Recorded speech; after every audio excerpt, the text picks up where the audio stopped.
આજે પ્રધાનમંત્રી નરેન્દ્ર મોદીજીના જન્મદિવસ નિમિત્તે સ્વચ્છ ભારત મિશન અંતર્ગત સ્વચ્છતા હી સેવા 2025 મિશન અંતર્ગત વડોદરા શહેર મહાત્મા ગાંધી નગરગૃહની સામે જુબેલી બાગ ખાતે સફાઈ અભિયાન કાર્યક્રમ યોજાયો।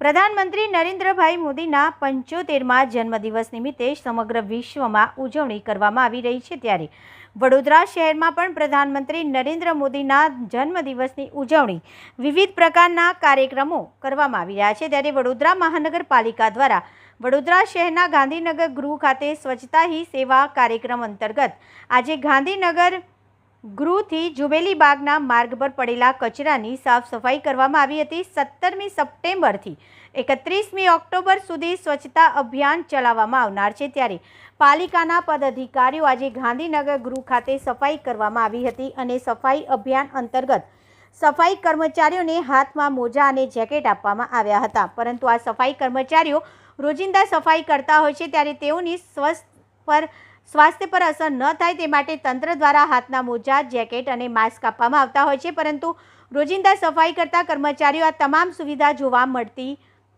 નથી। અને આજે પ્રધાનમંત્રી નરેન્દ્ર મોદીજીના જન્મદિવસ નિમિત્તે તમામ સફાઈ કર્મચારીઓના હાથના મોજા, જેકેટ અને માસ્ક પહેરેલા જોવા મળ્યા હતા। સાથે પાલિકાના પદાધિકારીઓના હાથમાં મોજા અને મોઢા પર માસ્ક જોવા મળ્યા અને આ કાર્યક્રમમાં જોડાયેલા તમામ કર્મચારીઓ અને પદાધિકારીઓએ સ્વચ્છતા સેવા અંતર્ગત શપથ લીધી હતી।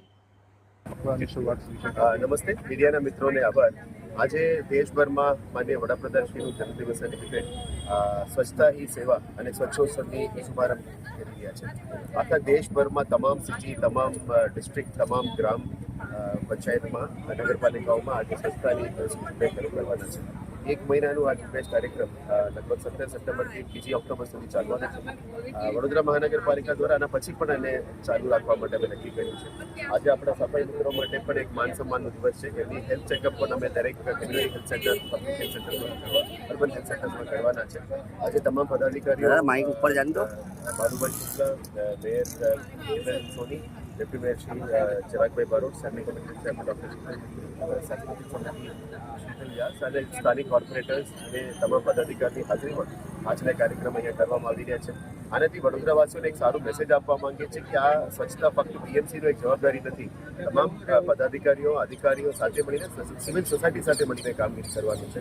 બીએમસી તો તમે ગંદકી કરશો તેને સાફ તો કરશે જ, પણ અમે વિનંતી કરીએ છીએ કે વડોદરાવાસીઓ તમે બિહેવિયરલ ચેન્જમાં તમારે સ્વચ્છતા રાખવું જોઈએ।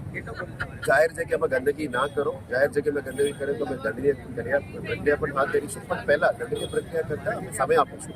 તમારે માનસિકતા બદલવાનું, જાહેર જગ્યામાં ગંદકી ના ફેલાવવા માટે વિનંતી કરીએ છીએ। અને તમે જાહેર જગ્યામાં ગંદકી કરવા કરતાં આપણે ડોર ટુ ડોર કલેક્શન સિસ્ટમને પણ સજ્જ કરીશું, બીટ ટુ બીટ ક્લિનિંગને પણ સજ્જ કરીશું, અને રાત્રિ સફાઈ માટે 2 વાર સફાઈનું પણ કાર્યક્રમ પ્લાનિંગ કરી રહ્યા છીએ। સિસ્ટમ સાથે થોડું સજ્જ કરીશું એટલે આવનારા દિવસોમાં તમામ જગ્યામાં પબ્લિક પ્લેસીસને, અલગ અલગ railway station, bus station, public spaces આ બધાને અમે સાફ કરવાના છે।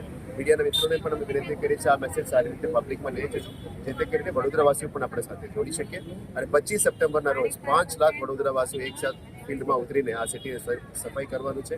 આખા દેશમાં પણ આ ઝુંબેશ ચાલવાનું છે। એક સાથે મળીને વડોદરા, ગુજરાત અને આખા દેશને અમે સ્વચ્છ બનાવીએ, વિકસિત ભારતનું સ્વપ્નને અમે સાકાર આપીએ, તેના માટે હું તમને તમામને વિનંતી કરું છું।